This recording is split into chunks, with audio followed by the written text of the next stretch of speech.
में इलेक्शन की गहमागहमी है। इलेक्शन जोरों पर है। 20 तारीख को वोटिंग होना है। वोट देना आपका हक है। वोट ज़रूर दें। वही महाराष्ट्र का एक शहर है, शहर मुमरा, जो हमेशा गंगा जमनी तहजीब के लिए जाना और पहचाना जाता है। यहाँ पर डॉक्टर जितेंद्र रायवाड़ 15 सालों से विधायक हैं, जो शरद पवार गुट के हैं, और इस बार नजीब मुल्ला उन्हें ज़ोरदार टक्कर दे रहे हैं अजीत पवार राष्ट्रवादी कांग्रेस पार्टी की जानिब। और इस वक्त हमारी खुशनसीबी है कि नेशनल प्रेसिडेंट मोहतरम एडवोकेट जलालुद्दीन साहब, उसके साथ ही साथ अरशद अमीरी साहब, हमारे कलवा 149 विधानसभा के प्रेसिडेंट रफीक चाचा, साथ ही साथ जिला अध्यक्ष हमारे हैं, और डॉक्टर मुमताज़ साहब हमारी मैडम यहाँ पे मौजूद हैं। जलाल भाई, पूरे महाराष्ट्र का इलेक्शन और मुमरा का इलेक्शन कैसे देखते हैं, और साथ ही साथ मुमरा की आवाम के लिए क्या पैगाम होगा?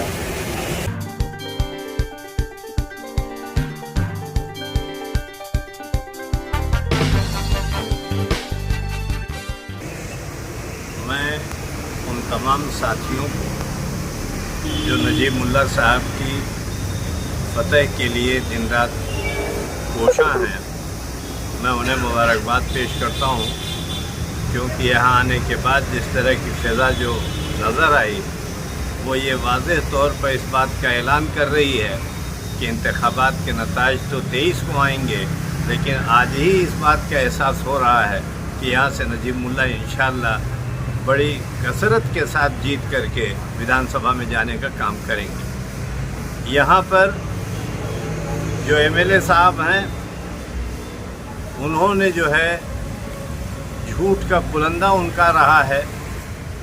अब आज की तारीख़ में यहाँ की आवाम उससे वाकिफ़ हो गई है कि मामूली से कब्रिस्तान के मामले में उन्होंने लोगों को यहाँ उलझा के रखा। न कोई ढंग का यहाँ तालीमी इदारा वजूद में आया, स्कूल से लेकर कॉलेज तक कहीं एजुकेशनल इंस्टीट्यूशन उनकी कोई कोशिश नहीं है। हेल्थ के लिए कोई सरकारी अस्पताल नहीं, सरकारी अस्पताल भी था तो उसको प्राइवेट अस्पताल में उन्होंने करवा दिया।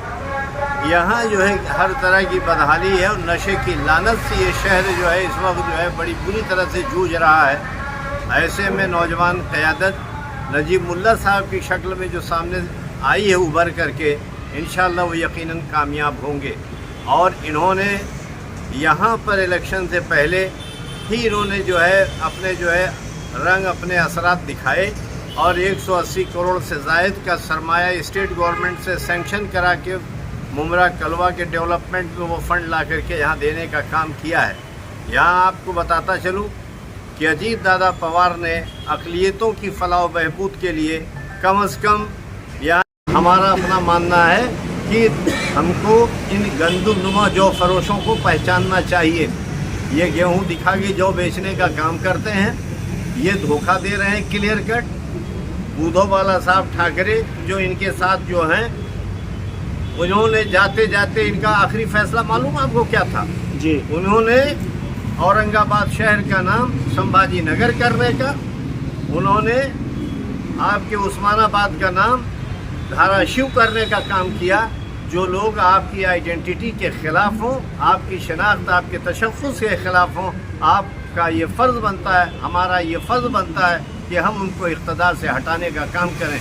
एक बात और कहता चलूँ इसी में जी, कि हमारी पार्टी ही हिंदुस्तान की वाहिद पार्टी है जो सिर्फ फ़िलिस्तीन के इशू पर, गज़ा के इशू पर हमने दिल्ली में बड़े पैमाने पर मुज़ाहरा करने का और वहाँ इजलास करने का फ़िलिस्तीनियों के हक़ में, गज़ा के हक़ में काम किया। हमने वहाँ पर जो इजलास रखा तो पता चला कि 9 मुल्कों के सफ़रा उसमें आए।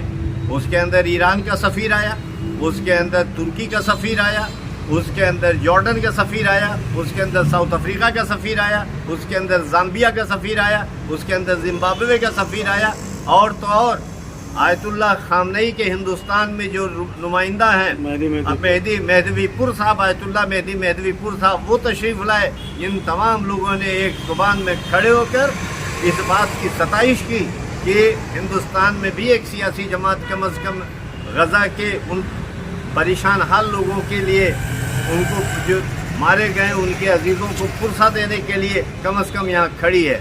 और ये तय हुआ था कि एनसीपी की तरफ से बड़े पैमाने पर रिलीफ हम लोग लेके जाने वाले थे गज़ा, लेकिन बदकिस्मती से ईरान का जो कज़िया शुरू हो गया और बमबारी आपस में हुई, जिसकी वजह से वो सब रुकावट हो गई। नहीं तो यकीनी तौर पर हम आपसे अक़लियती शोबे की ज़िम्मेदार की हैसियत से मैं आपसे कह रहा हूँ, इंशाअल्लाह जैसी थोड़ा हालात बेहतर हुए तो गज़ा में हम लोग इंशाअल्लाह उन तबाहाल लोगों के लिए यकीनी तौर पर बड़े पैमाने पर रिलीफ भी ले जाएंगे, और इसमें इंशाअल्लाह सैकड़ों घर भी हम लोग जो है बनाने का काम करेंगे। एक बात और बताता चलूँ, जितेंद्र अवाड़ साहब से मैं कुछ अवामी सतह पर चैलेंज करता हूँ कि क्या उनके अंदर दम खम है कि वो अपना पासपोर्ट अवाम के दरमियान ला के पेश करें और ये बताएं कि वो इसराइल नहीं जाते रहें। मेरा ये चैलेंज है, मेरा उन पर ये इल्ज़ाम है और ये हकीकत है कि वो जो है इसराइल के पियादा हैं। अगर अमेरिका के इलेक्शन में इसराइल की हिमायत की वजह से कमला जो है कमला हैरिस अगर वहाँ पर इलेक्शन हार सकती है सिर्फ इसलिए कि वो इसराइल की हमनवा थी, तो यकीनी तौर पर यहाँ पर जो है कमला हैरिस का जो यहाँ पर उसका जो भाई है, ये जिसका नाम